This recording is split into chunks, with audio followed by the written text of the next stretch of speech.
दुनिया का सबसे मुअम्मर तरीन नौबेहाता जोड़ा कौन सा है? 100 साल का दूल्हा 102 बरस की दुल्हन ने आलमी रिकॉर्ड बना लिया।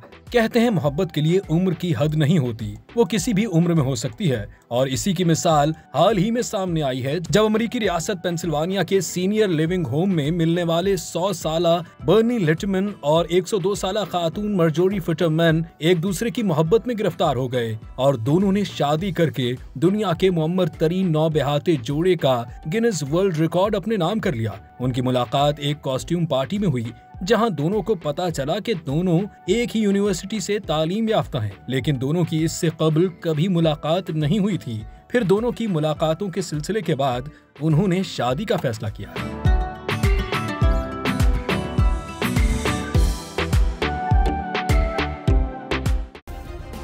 सब्सक्राइब करें और बेल दबाएं ताकि कोई खबर रह न जाए।